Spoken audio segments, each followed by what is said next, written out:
வேட்பாளரை ஆதரித்து நடைபெற்றுக் கொண்டிருக்கக்கூடிய இந்த மாபெரும் சட்டமன்ற உறுப்பினர்கள் மைதீன் கான் அவர்களே, பூங்கோதை ஆரணி அருணா, திராவிட முன்னேற்ற கழகத்தை கொச்சைப்படுத்துகிற திமுக கழகத்தின் மீது அவதூறுகளை ஏற்படுத்துகிற நிலையில பிஜேபியினர் திட்டமிட்டு இன்றைக்கு ஒரு காரியத்தை செய்து கொண்டிருக்கிறார்கள்.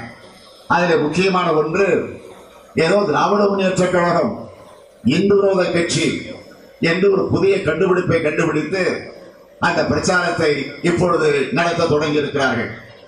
நான் எந்த குறையும் அவர்களால் சொல்ல முடியல.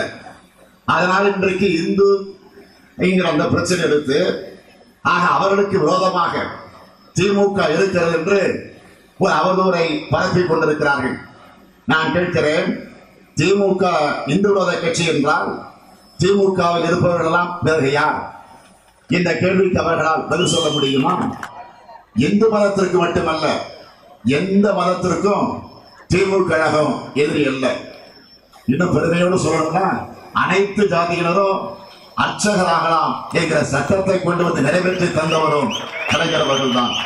இந்த திமுகவை பார்த்து இன்றைக்கு சிலர் இந்துக்களுக்கு எதிரான கட்சி என்று கூறிக்கொண்டிருக்கிறார்கள். எனவே அவதூறுகளை பரப்பிக் கொண்டிருக்கிறார்கள். இது மாதிரியான அவதூறுகளை, அவமானங்களை தாங்கி அதை தாண்டி இன்றைக்கு கம்பீரமாக நடைபெற்றுக் கொண்டிருக்கக்கூடிய ஒரு மாபெரும் இயக்கம் தான் திராவிட முன்னேற்ற கழகம் என்பதை நீங்கள் மறந்துவிடக் கூடாது. மத்தியில் ஏறக்குறை 5 ஆண்டு காலமாக ஆட்சி பொறுப்பில் இருக்கக்கூடிய மோடி அவர்கள் வீட்டிற்கு போகிறார். அதுதான் நடக்க போகிறது. ஆக மோடி ஆட்சியை அப்புறப்படுத்தணும்.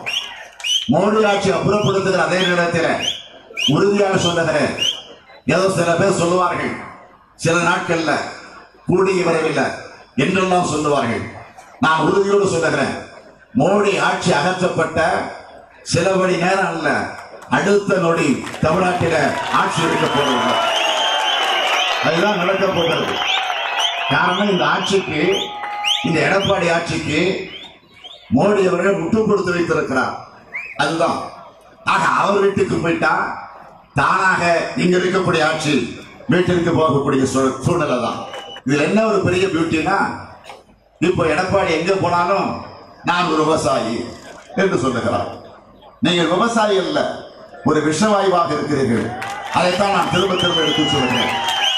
ஆக விவசாயிகளுக்கு விரோதமாக செயல்பட்டுக் கொண்டிருக்கிறார்கள். இப்போ திடீர்னு பார்த்தா 2 நாட்களாக அவர் ஊராக போய் பேசுவது என்னன்னு கேட்டீங்கன்னா, நான் ஆடு வளர்க்கிறேன், நான் மாடு வளர்க்கிறேன். அவர் ஆடு வளர்த்தாலும் மாடு வளர்த்தாலும் நமக்கு கவலை இல்லை. மக்களை வளர்த்தாரா? நாட்டு மக்களுடைய பிரச்சனையை தீர்த்து வைத்தாரா? ஒரு கேவலமான ஜென்மம் நீங்க நாட்டு ஆண்டுகிட்டு இருக்கு என்பதுதான் நமக்கு இருக்கக்கூடிய கவலை. அந்த உரிமையை கேட்கிறேன். உதயசூரியனுக்கு ஆதரவு தாருங்கள், ஞான அறிவித்து வெற்றி பெற வையுங்கள். விடைபெறுகிறேன். நன்றி, நன்றி.